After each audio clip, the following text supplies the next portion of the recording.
सुप्रभात विद्यार्थी मित्रों।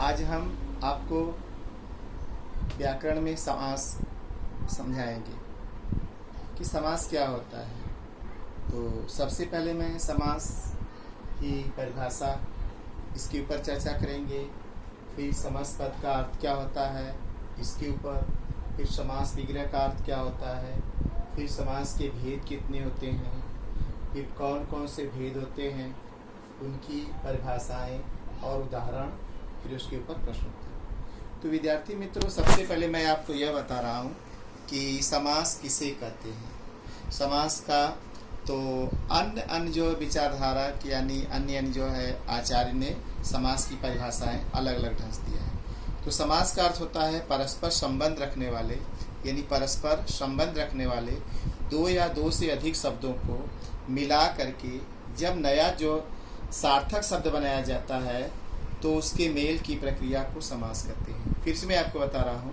परस्पर संबंध रखने वाले दो या दो से अधिक शब्दों को मिलाकर जब नया सार्थक शब्द बनता है, बनाया जाता है या बनता है, तो उस प्रक्रिया को यानी उस प्रक्रिया को क्या कहते हैं, समास कहते हैं। फिर उसके बाद किसी आचार्य ने दूसरे ढंग से बताया है कि दो या दो से अधिक शब्दों के मेल से नया शब्द बनता है, उसे क्या कहते हैं, समास कहते हैं।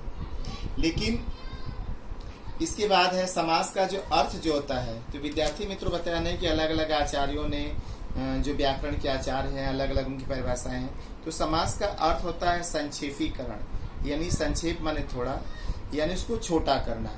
तो अर्थात दो या दो से अधिक शब्दों को मिलाकर के एक कर देना और सामासिक शब्दों के प्रयोग में से भाषा में संक्षिप्तता यानी छोटा और शैली में सटीकता यानी सही अर्थ जो आती है उसको ही क्या है, समास कहते हैं। जैसे उदाहरण के लिए कहा जाता है रसोई के लिए घर। अब इतना बड़ा जो है रसोई के लिए घर, अगर हम उसका संक्षेपीकरण कर दें, छोटा कर दें, तो वह होता है रसोई घर।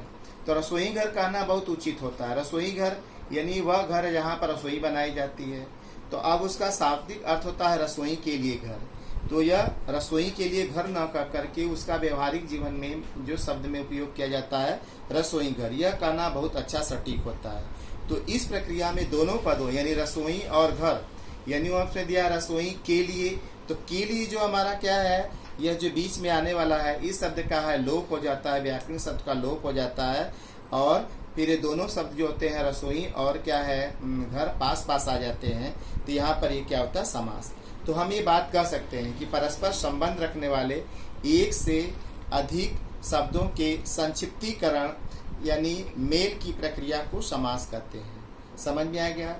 तो समास के बारे में और बातें बताई गई है कि समास के लिए निम्नलिखित विशेषताएं उसकी है। पहला जो है, समास में दो पदों का योग होता है। दूसरी बात होती है कि दो पद जो मिल करके एक पद का ही रूप धारण कर लेते हैं।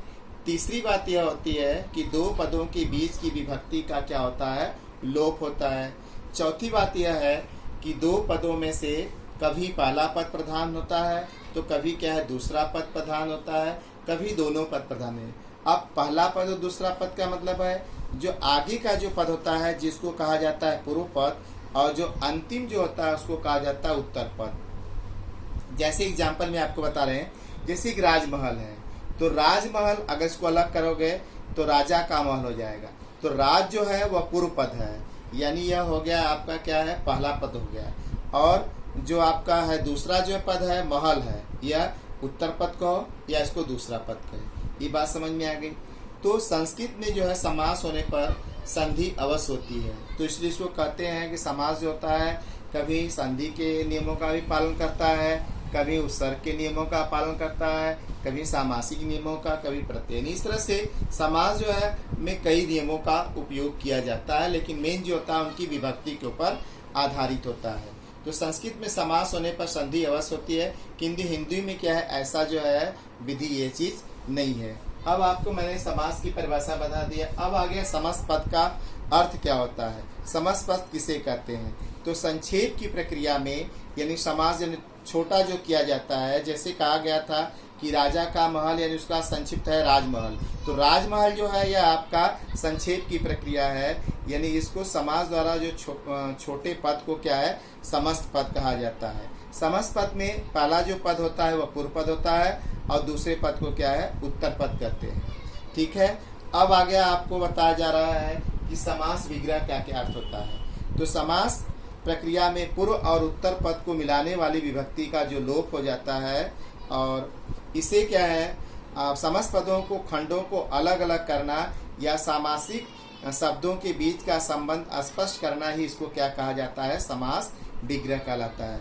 तो विद्यार्थी मित्रों, आपको ये बातें जो है समास की परिभाषा तो समझा दिया, समझ में आ गया होगा।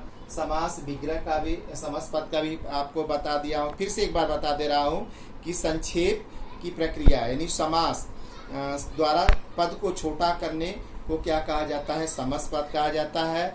और समस्त पद के पहले पद को क्या पूर्व पद कहते हैं और दूसरे पद को क्या कहते हैं, उत्तर पद कहते हैं। फिर उसके बाद मैंने आपको बताया कि समास विग्रह का जो क्या अर्थ होता है।